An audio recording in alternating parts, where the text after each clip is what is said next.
Welcome back to Havana Media. My name is Boniface Owino, and as usual, I'm going to be your host for today. I would like us to discuss something here on the issue of Raila's bid for the African Union chairmanship and the attack, connecting it with the attack of the Friday's attack on William Samoei Ruto. But before we discuss that, I would like to just remind you to try as much as you can to be safe, because it's still raining outside here. We don't know whether it will end soon or not, even though the government have not declared it as a national disaster. So the people are requesting or are urging the government to just decide to declare this thing as a national disaster, because it's going too much. It's becoming too much. As days goes by, people are dying, things are being swept away, and even the bridges are breaking and are being swept away by flood. Things are becoming tough as day goes by. So we are still waiting for the government whether they'll say that this is a national disaster, or will they just say that it's no more rain. We're still waiting. Now, Raila's Friday's attack on William Samoei Ruto has brought a lot of questions, and people have been asking a lot of questions. Number one question is this: is Raila still interested in becoming the chairman of African Union? That is number one question. The second question that people are asking is that is Raila interested in becoming the next president of the Republic of Kenya that is coming 2027? I remember there was a time that that Moses Kuria was being interviewed, and he said that there's no way that Raila is going. That Raila was never meant to become the chairman of African Union. Raila is meant to become the leader, political leader. Raila is a politician who politically is known for his good deeds in Kenya. So I don't know why Moses Kuria talked about that, and I don't know why he said all those things that he said. But now we are coming back to realize that there's some of the things that this guy said which now make sense, because on Friday Raila Odinga attacked William Samoei Ruto, and even went ahead and said that the Kenyan vehicle has got a driver, and the driver does not even know where the steering is. Listen to this. Tofauti ni kama usiku na mchana. Mtu anakuja anambia wewe huyu ni waziri, unaanga wewe ni waziri wa nini? Ati wewe ni waziri wa matibabu.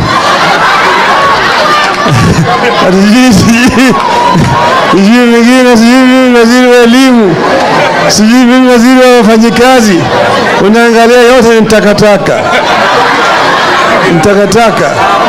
Ndio sababu kuna shida, manake tuko na dereva hajui steering iko wapi, hajui gear iko wapi, clutch iko wapi. Ndio sababu Kenya ina shida. I want us to not major into Raila's bid to become the president of the Republic of Kenya, that is 2027. I want us to major into this issue, this thing of Raila's bid to become the chairman of African Union. As the people knows, and as we all know, that Raila Odinga cannot become the chairman of African Union without the support of His Excellency, the President of the Republic of Kenya, that is William Samoei Ruto. And that is how people believe that Raila cannot become the chairman of African Union without the support of William Samoei Ruto. But the big question is, why would Raila Odinga just decide to attack William Samoei Ruto publicly, knowing very well that this is his chief campaigner on a higher position like this? Listen to the way he attacked William Ruto. Mtoka na mkaonyesha ukakamavu, mkaonyesha ujasiri, mkaonyesha uzalendo, mkamwambia yule jamaa Zakayo ya kwamba siku yake imekaribia. Sasa hapa mnakumbuka tulipokuja hapa tulikuwa na wendo kama swara. Na wale maaskari wa Zakayo. But let me ask you something. Was this chairmanship or this position that the Kenya Kwanza government was campaigning for Raila to become the chairman of African Union, was it like something to do with being a project, or maybe to do away with Raila Odinga? Or maybe what was this thing being done for political gain or political massiveness or what? Because with the way Kericho Senator, that is Cheruiyot, was saying, and also Kimani Chungwa, I wanted to listen to the way these two guys were talking and what they were saying. Then we connect it with this issue of Raila talking about the government. Because, okay, the big question is, why would these people be furious when Raila drops an attack on them, on the government? Listen to them. Na mimi nashukuru kwa sababu rafiki yangu Shinali, mbunge wa kutoka kule Kakamega, alisema, na mheshimiwa pia Oku Kaunya akasema pia anamshukuru rais kwa mpango mzuri ambaye yeye yako naye ya kumsaidia ule mzee jirani yenu kutoka hapa chini aweze kuwa chairperson wa AU. Hiyo ni mpango mzuri na sisi wote tunamtakia mema. Ile tu imenishangaza, sijui kama jana mliona kwa television. Mliona maneno alisema? Hiyo ni maneno mzuri kweli. Hasa mzee unatafutiwa kazi, badala ya kujamaza utulie pole tena unaanza kutusi chief campaigner wako. Hii mzee yenu shida yake inakuanga nini? Hata nyinyi mnisaidie, mimi simuelewi tena. Hasa tunajaribu kusaidia yeye, ako chini kwa mtaro, tunainua yeye, kabla hata hajasimama ameanza kutukana wale wanamsaidia. Hii mzee ni kama kuna mtu aliroga yeye. Mimi sielewi yeye kabisa. Na mimi naomba tuombe yeye ili akikaribia microphone awe muungwana ama namna gani? Si awe mtu muungwana. Sasa ile unasaidiwa kama vile rais anazunguka hii nchi yote. Imagine rais anafanya kazi ya Kenya na akimaliza kazi ya Kenya anaenda nchi za nje kumuombea kura yeye. Na wakati anaombea yeye kura, yeye anakimbia huko chini anaanza kutoa matusi. Situmwambie jameni awe muungwana. Kwa hivyo we want to tell Raila Odinga, please be a decent gentleman. It cannot be that while we are busy trying to sort the mess that you and Uhuru Kenyatta created in this country, that you are leading from the front again, creating disturbance in our country. Be a decent human being and respect the fact that we are doing a magnanimous thing by holding your hand to ensure that you become the chairperson of AU. And we are doing it unconditionally. The only request that we are making of you is that you be a gentleman, be respectful, and honor those who are trying to assist you in this time. Tungemuuliza mzee rafiki yetu Baba Raila Odinga, William Ruto anaelewa mambo ya uchumi, ndio amedhibiti uchumi. Mambo ya siasa ya Kenya anaelewa, ndio alikushinda kwa uchaguzi, hata ukisaidiwa na wale walikuwa na serikali na system zote. Rais William Ruto anaelewa siasa za dunia, ndio anakusaidia uende uwe commission chair wa AU. But if you are to be helped, my brother, mzee Raila Odinga, please humble yourself, because the position that we are campaigning for you, led by President William Ruto, is a position that calls for humility, is a position that calls for respect across the entire African continent and the world over. Please be humble. Respect your chief campaigner, William Ruto, who is campaigning for you. Watu wa Busia mnasema mzee heshimu rais asimheshimu.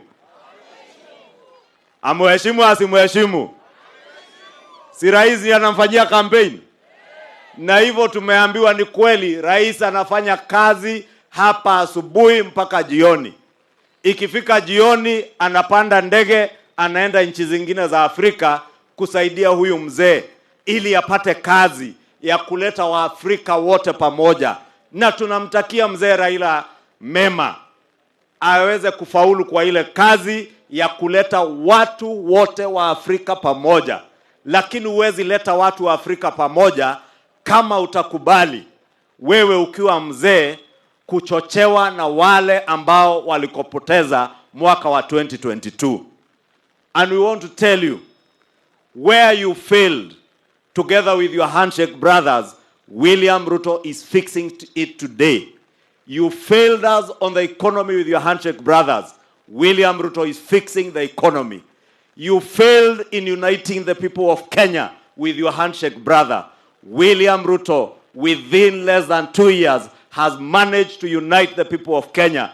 That is why even the people of Teso North today, who are in ODM, are moving en masse to UDA, and Kenya is united behind UDA and President William Ruto. That is the Kenya that we are all working for. And I told you some days back. I told you that this thing of Raila becoming the chairman of African Union will not be like an easy thing. It will not be like a walkway for Raila, that Raila will just come from Kenya, go to Addis Ababa, and then become the chairman of African Union. Everybody will vote for him. No. Why am I saying this? Because there was a time that this woman by the name of Yusuf Haji, that publicly said that she's also interested in becoming the chairman of African Union, the chairperson of African Union. Surprisingly enough, that is now the OIC, the Organization of Islamic Cooperation, consisting of almost 30 member states, have decided that they're going to support this woman. I need to listen to this. The Organization of Islamic Cooperation, consisting of almost 30 member states. And we know that in Africa, the African Union consists of almost 54 members. So it's like almost more than half of member states have declared that they're going to support this woman.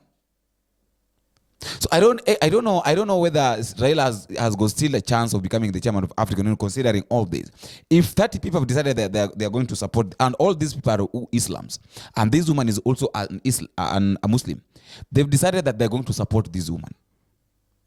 So the big question is Raila still in position of winning this post? Because almost 30, okay, if 30 people have decided, this position consists of 54 member states. 30 already have said that they're going to support this woman. We are already remaining with 24. 24 and 30. Is there any difference that it can make?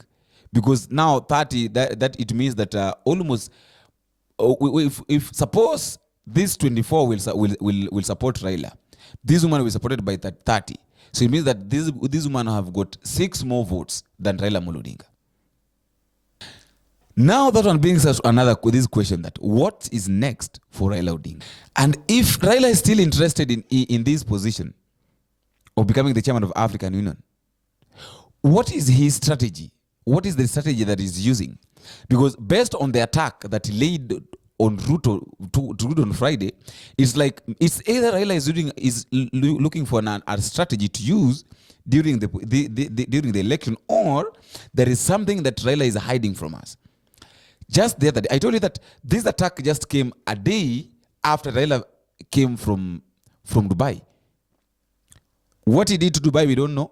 He went with Junaid Mohammed and Elias Anjo, and there is these rumors that they met with Uhuru Kenyatta in Dubai.